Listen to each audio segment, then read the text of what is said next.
Everyone, welcome back to your channel D Pharma is Note. This video is D Pharma first year student. Subject is a pharmacognosy. तो जैसा कि आप syllabus अपना देख रहे हैं, ये है आपका सिलेबस। मैंने इसमें से बहुत सारे टॉपिक कवर करवा दिए हैं और आज है बारी किसकी। तो देखिए, आज है बारी कटैचू का। तो हो गया था, आप लोग ने देख लिया है। और ये है ड्रग एक्टिंग ऑन CNS मतलब सेंट्रल नर्वस सिस्टम की बारी है आज। और इनमें जो मोस्ट इम्पॉर्टेंट ड्रग्स हैं जो कि आपके एग्ज़ाम में बहुत बार पूछी गई हैं, तो उनको आज हम लोग डिस्कस करेंगे। और साथ में एंटी हेपेटिक रोलोफिया को भी आज हम लोग डिस्कस करेंगे। तो चलिए वीडियो स्टार्ट करते हैं बिना देर किए हुए। तो गाइस, सबसे पहले हम लोग देखेंगे ओपियम को कैसे कलेक्ट करते हैं, इसके बारे में इंफॉर्मेशन लेंगे। ओके, और इसमें से जो शॉर्ट हैं जो आपको अच्छे से समझ में आ रहे हैं, जिनको आप अच्छे से नोट्स बना पा रहे हैं, अच्छे से समझ ले। देखिए, इंपॉर्टेंट पॉइंट्स ही लिखे जो कि आपके लिए रिवाइज करने में बहुत ही आसानी रहेगी। ठीक है, तो उनको लिखना है, ज़्यादा फालतू के वर्ड्स नहीं लिखने हैं। चलिए स्टार्ट करते हैं समझना। अगर आपको हमारी आवाज़ धीमे लगे पढ़ने में, तो फिर आप अपनी वैल्यू आवाज़ की इंक्रीज कर सकते हैं, स्पीड बढ़ा सकते हैं। ठीक है, तो चलिए देखते हैं क्या लिखा हुआ है।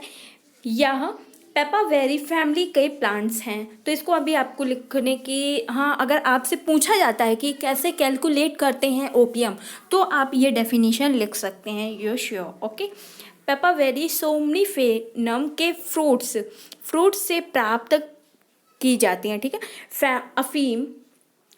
ओपियम के पौधे एक वर्षीय बड़े पुष्प वाले शाकी हैं।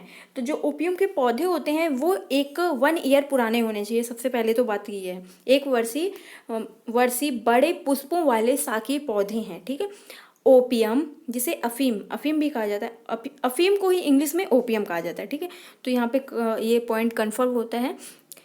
ओपियम को प्राप्त करने के लिए कच्चे मतलब अनराइप फ्रूट, राइप मतलब पके हुए, अनराइप मतलब कच्चे फ्रूट्स, अनराइप फ्रूट्स को एक महीन फाइन नीडल्स, आपको ये लिखना है, फाइन नीडल्स द्वारा इनसाइड में लेटेक्स, उसमें कट लगा दिया जाता है ऐसे करके फ्रूट्स में। तो फिर वो उसमें से लैटेक्स निकलता है। ठीक है, लैटेक्स निकलता है जो कि सख्त होकर मतलब हार्ड होकर अफीम में परिवर्तित हो जाता है। अफीम मतलब बोले तो ओपियम में चेंज हो जाता है। ठीक है, इस लैटेक्स को गूंथ कर गोलियां बना ली जाती हैं। तो जो फ्रूट से लैटेक्स टपकता है, जो उसमें चीड़ लगा दी जाती है, तो उसी को ओपियम कहते हैं। और उसे लैटेक्स में गूंध लिया जाता है और फिर उसमें क्या किया जाता है, पोपी की पत्तियां को लपेट कर उसे छाया में सैड में उनको ड्राई कर लिया जाता है। और ओपियम का कलेक्शन फरवरी के मंथ में एंड अप्रैल के लास्ट मंथ तक किया जाता है। तो फ्रेंड्स, ये हो गया थोड़ी सी डेफिनेशन। अगर आपसे पूछा जाता है कि ओपियम को कैसे कलेक्ट करना है, तो ये बहुत ही बार रिपीट किया गया है क्वेश्चन, इसलिए मैं आपको ज़्यादा फोर्स कर रही हूँ।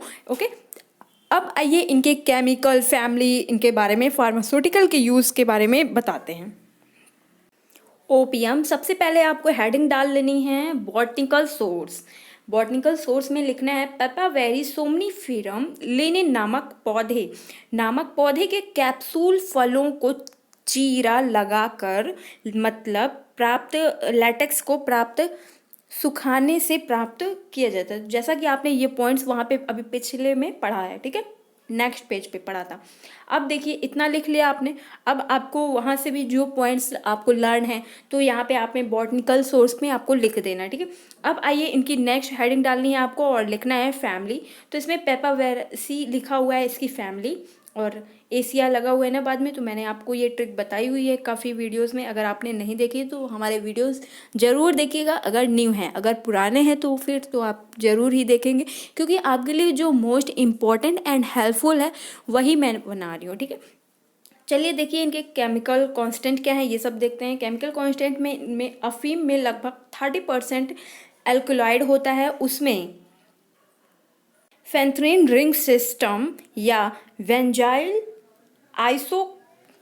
आइसोक्लिन रिंग सिस्टम पाया जाता है। ठीक है, तो ये आपको लर्न कर लेना है, ये जो सिस्टम्स लिखे हुए हैं इन दोनों को, और ये मेन है इनमें, और जिसमें मॉर्फिन 2 से 20% तक तो होता है। ओके, और कॉर्टिन 1 से 4% तक होता है, और ये थेपाइन में 0.2 से 2% आदि पाए जाते हैं। तो इनमें ये इतना इम्पोर्टेंट नहीं है, लेकिन आपको इनमें से ये जो इनके नेमिंग है, ये रिंग वाला, ये मोस्ट इम्पॉर्टेंट है, यहाँ तक आप लिख सकते हैं। ठीक है, अब आइए इनके फार्मास्यूटिकल यूजेस देख लेते हैं कि क्या बताया गया है। और भाई फार्मास्यूटिकल हम लोग के लिए मोस्ट इंपॉर्टेंट, क्योंकि हम लोग आगे जाके दवाइयों के बारे में नॉलेज लेंगे, तो पता होना चाहिए कि इनमें क्या क्या यूज़ होता है। ठीक है, देखिए इनका फार्मास्यूटिकल क्या यूज़ है। टू रिलीव पेन, तो ये ओपियम क्या होता है, रिलीव करता है पेन को। और टू इंक्लूड स्लीप, स्लीप को लाने में बहुत ही ईजी है। ओपियम अतिसार, ड्राउजी में एंड डिसेंट्री में इनका यूज़ किया जाता है। ठीक है, ओपियम का यूज़ एक प्रभावशाली एस्ट्रीएजेंट औषधि ड्रग्स के रूप में इनका यूज़ किया जाता है। तो फ्रेंड्स, ये टॉपिक तो ओपियम वाला फिनिश हो गया। अब आइए नेक्स्ट टॉपिक जो हम लोग के लिए मोस्ट इंपॉर्टेंट है उसको देखते हैं। नेक्स्ट टॉपिक हायोसाइमस के पर पहुंच गए हम लोग, और इनकी हेडिंग डाल लीजिए फटाफट से, बॉटनिकल सोर्स। और बॉटनिकल सोर्स में आपको लिखना है हायोसाइमस नाइगर लिनिन से प्राप्त शुष्क पत्तियां, मतलब ड्राइड लीव्स एंड फ्रूट्स के अग्र, ये देखिए यहाँ पे लिखा हुआ है फ्लावरिंग टॉप होता है। ये जो हायोसाइमस होता है क्या होता है, जो हमारा फ्लावरिंग होता है उसका टॉप हिस्सा होता है। ठीक है, होता है, जिसमें साइनियस के रूप में कैलकुलेट किया जाता है। एल्कोलाइड की मात्रा इसमें 0.5 से 5% तक 0.05% तक होनी चाहिए, से कम होनी चाहिए। ठीक है, और इनकी फैमिली देख लीजिए, यहाँ पे क्या लिखा हुआ है, सोलानासिया इनकी फैमिली है। और इनके केमिकल कांस्टेंट यहाँ पे बहुत ही मोस्ट इम्पॉर्टेंट है आपके लिए, और इनको आप अच्छे से लिख लीजिए। पहले अगर आपको लिखना है तो फिर समझ के चलिए स्टार्ट करते हैं। हायोसाइमियस में 0.045 से 0.15% एल्केलॉइड पाए जाते हैं। हायोसाइमियस में हायोसिन एल्केलाइड मुख्य रूप है। हायोसाइमियस में हायोसिन एल्केलाइड इम्पॉर्टेंट है। Hyoscyamus are atropine topical acid and atropine के एसिटर होते हैं। तो आपको ये बहुत ही इंपॉर्टेंट है, आपको लिख लेना है। और इनमें से, इन दोनों में से, ये जो ऊपर वाले हैं इनमें से कोई एक अगर आप लिख लेंगे तो भी आपका काम चल जाएगा, लेकिन आपको कोशिश करनी है कि दोनों लर्न कर लें। ठीक है, तो इसको आप ये रिएक्शन जो हायोसाइमस एट्रोपिन प्लस HO2, और यहाँ पे रिएक्शन करवाया गया है टॉपिकल एसिड प्लस ट्रोपिन, ये लिख लेना है, रिएक्शन करवा देना है, और सेकंड वाला भी लिख लीजिए। अब देखिए हम आगे का देखते हैं। माइल्ड रेड और प्रोटीन में एल्कोलाइड अधिक मात्रा में विद्यमान होता है, परंतु स्टेम में अनुपस्थित तो रहते हैं। मुख्य रूप से हायोसाइमस में हायोसाइमियस पाए जाते हैं। ठीक है, फार्मास्यूटिकल यूजेस देख लीजिए इनके हायोसाइमियस के। हायोसाइमियस पैरासिम्पथोटिक स्टोमक मसल रिलैक्सेंट औषधि ड्रग्स के रूप में आते हैं, अतः यह पैरासिम्पथोमेटिक आंतरिक तंत्रिका द्वारा उत्पन्न किए जाने वाले अवरोध हैं। ठीक है, तो ये पॉइंट आपको लिख लेना है। और सेकंड पॉइंट में क्या है, सिडेटिव एंड नारकोटिक्स के रूप में इनका यूज़ किया जाता है, नींद लाने में और नारकोटिक्स भगाने में। ठीक है, और कब्ज एजलेटिक्स में इनका यूज़ किया जाता है। वेपरिंग कफ में यूज़ किया जाता है इनका, दमा काली खांसी में।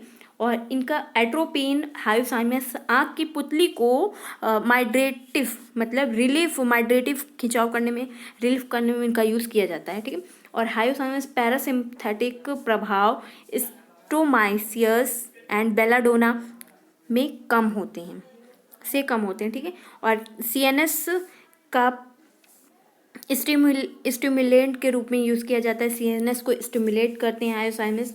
प्रायः हायोसाइमस के दुष्प्रभाव मतलब इनके साइड इफेक्ट क्रूड ड्रग के रूप में उपयोग में उपयोग नहीं लाया जाता है, तो इसका क्रूड ड्रग में इनका यूज़ नहीं लाया जाता है। और फ्रेंड्स अब आइए नेक्स्ट टॉपिक जो कि हमारे लिए इम्पोर्टेंट है वो देखते हैं। ये हमारा लास्ट टॉपिक है इफेड्रा। इफेड्रा के देखिए बॉटनिकल सोर्स क्या है। इफेड्रा निम्न पौधों में शुष्क एरियल ड्राइड एरियल पार्ट होता है। तो इफेड्रा का यूज़ कहाँ से होता है, जो प्लांट होता है उसके ड्राई पार्ट से इसका यूज़ होता है इफेड्रा में। और इनके केमिकल कॉन्स्टेंट इफेड्रा में इफेड्रीन तथा पैसिडो इफेड्रीन नामक एल्कलॉइड पाए जाते हैं, जो कि बीटा फेंथिलाइन के व्युत्पन्न मतलब डिजायर्ड होते हैं, ठीक है। और ये इसका फार्मास्यूटिकल यूजेस है। इफेड्रा का यूज सिम्प्थोमेटिक ड्रग एंड अस्थमा में प्रयुक्त किया जाता है। हाई फीवर में, रेनिटिस में, ब्रोंचाइटिस में, वोपर कफ में, काली खांसी के में यूज़ किया जाता है इफेड्रा का। इफेड्रिन तथा bronchodilator and CNS central nervous system stimulator में इनका यूज़ किया जाता है। इफेड्रा को टिक्चर एंड हार्ट में ब्लड सर्कुलेशन सिस्टम को उत्तेजित स्टिमुलेट करने के लिए इनका यूज़ किया जाता है। और नेक्स्ट पॉइंट है 5, इनका प्रयोग ब्लड प्रेशर बढ़ाने के लिए किया जाता है। तो फ्रेंड्स ये कंप्लीट हुआ आपका टॉपिक। आई होप आपको ये वीडियो अच्छे से समझ में आ गया होगा। और जो मैंने इसका नेक्स्ट वाला बोला था उसको मैंने पहले ही बना रखा है। अगर मेरे को ठीक लगेगा वो वीडियो तो मैं दोबारा से नहीं बनाऊंगी, अगर नहीं ठीक लगेगा तो मैं दोबारा से बना दूंगी। टॉपिक सेम है और ये आपके सिलेबस में है। आई होप आपको बहुत ही अच्छे से समझ में आ गया होगा। अगर आपको कोई भी टॉपिक का वीडियो चाहिए आप कमेंट कर सकते हैं, आपका रिप्लाई जरूर मिलेगा। Thank you, take care, I meet to next video.